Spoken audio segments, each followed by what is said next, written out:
bevo.com.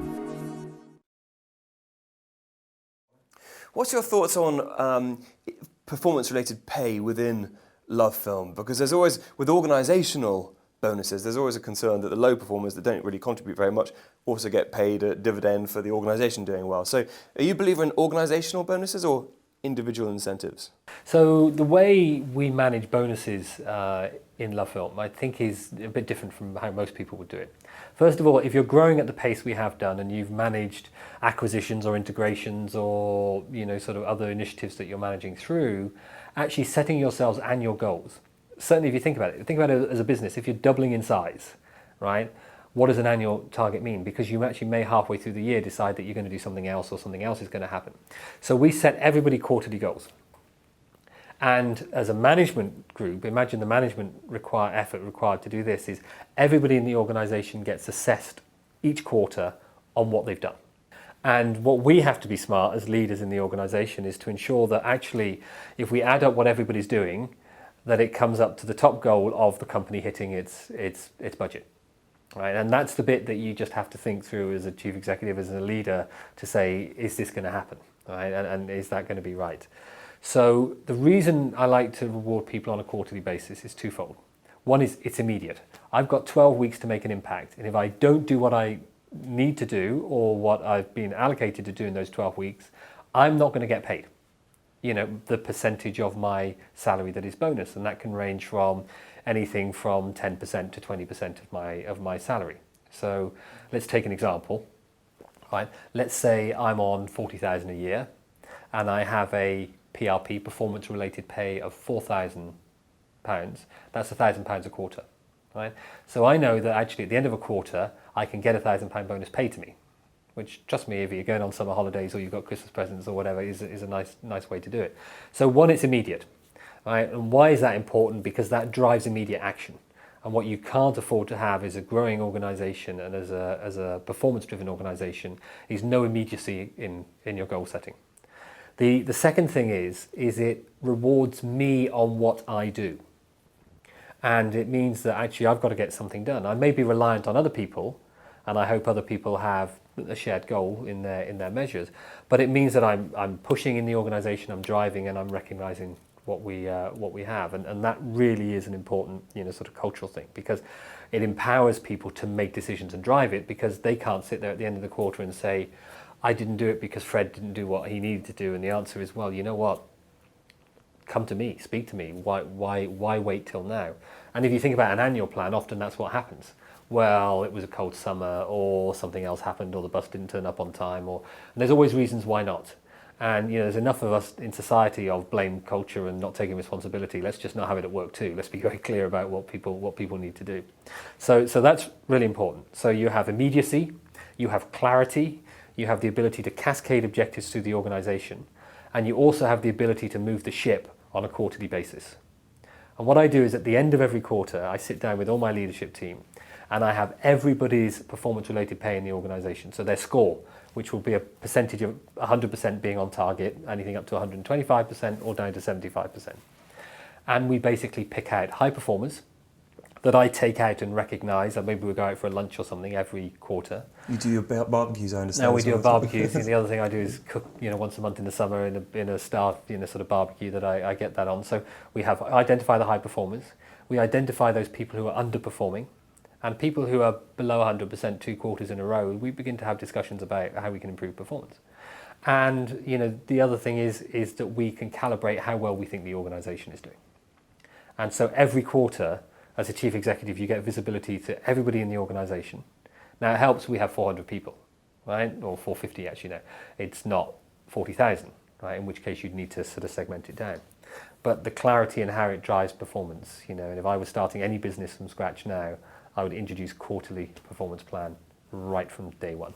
With performance-related pay and human nature, if you set me 3 or 4 things to do this quarter and it's incentivized financially, then isn't there a tendency for me to achieve those but forget everything else I have to do? Well, I think the success in any business is about focus and clarity, right? So actually what I would do is we have a rule that actually I'm going to set you 4 or 5.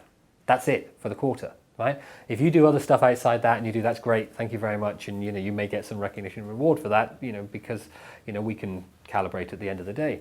However, if the most important thing that you need to do is get a new customer or acquire, 50,000 new customers in our case, then I'm going to make sure it's absolutely clear that's what you're measured on, and you know what you need. You know what success looks like 13 weeks from now. And if you don't know what success looks like 13 weeks from now, and you're in the middle of the quarter, then we both have a problem. And Simon, how do you make sure that the MBOs or the performance-related pay incentives that you set are attainable but stretch? So what we try and do when we set those objectives is we try and say, look, what would we expect from somebody as an on-target performance, right? But we always give people the opportunity to overachieve and recognise that overachieving. So we can pay anything up to 150% of that bonus, let's say £1,000 in the example I was given, which could be an extra £500 a month that they would have in their check at the end of the paycheck at the end of the period. So I think that's the first thing. The other thing I do before the quarter is I get my leadership team together and we sit down and we say, what are the most important things that we can do? Because what you don't want to have happen is you don't want each function to set the priorities of what they think is important and actually not be part of a vision of where you're trying to take the organisation. And I think that connection across functions, agreeing what the top priorities that we're going to do as a company are, setting them, ensuring that gets cascaded down into people's performance-related pay for that quarter, measuring performance and see how well we did. And to be honest, some quarters we look at it and we say, well, maybe we only achieved 50% of what we wanted to. Why was that? What's our learning? And invariably, the big learning is you set yourself too many goals. You didn't have the focus that you needed to do, and you were trying to do too much. And one thing that is, as soul destroying for people is trying to do too much and for not succeeding on a lot of things. Is there a danger with performance-related pay that once you give it to people, they're always going to expect it, almost to the point that if you remove it, they'll say, well, you're not incentivizing me to do the performance, why would I do it? Yeah, well, I think 90% of what people's salary is still going to be based on, doing the day job, right? And to be honest, if you're focusing people on stuff that is outside of the day job, then maybe you've got the day job wrong. And so the important thing is to ensure that actually what you're trying to build a culture of is performance, of recognition and achieving and raising the bar. And people who raise the bar get an opportunity to get more.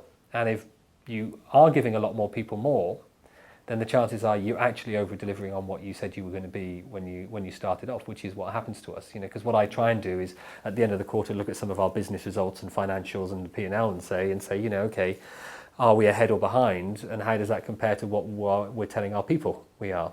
And sometimes you need a bit of adjustment or recalibration, in those scores as we go forward. And it does become part of the culture. It does become part of how we do it. We do a staff survey every year and sometimes every 6 months, and we ask people how they would describe Love Film. And the way they do it is often they describe it as performance-driven, recognises reward, successful, driven type of organisation, and not long after that is actually a fun place to be in, a great environment to work in.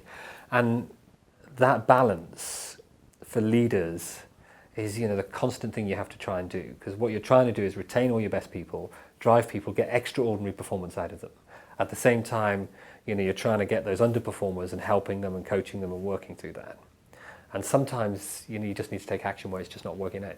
And this sort of tool and this sort of approach gives you the visibility that's important as a leader. But with that 2-quarter thing, you've got the transparency, so it's like the Jack Welch thing, nobody's going to be surprised when you have that conversation. And you know what, if somebody reaches the end of a year and they've had 4 reviews and sits down with their boss and they don't understand that they're doing exceptionally well or exceptionally bad, then there's probably something wrong in the leadership and the manager who sat down with them having those discussions, because they should. And what it gives me is it gives me the ability to identify who are the future stars, who are the future talent that we need to work with and continue to develop. Because, we're growing like a weed as an organisation. And one of my biggest challenges is ensuring that we've got the talent to cope with a business twice the size. When I was at Dell, Michael Dell had a great philosophy, which is what you did is you grew the business so quickly that they took half of it away, because that enabled you to grow the half that you kept even more quickly again, because you could focus down on it.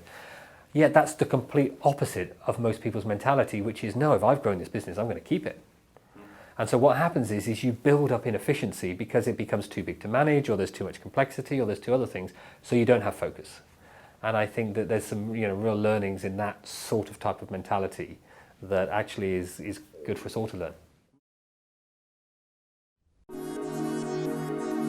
Bevo.com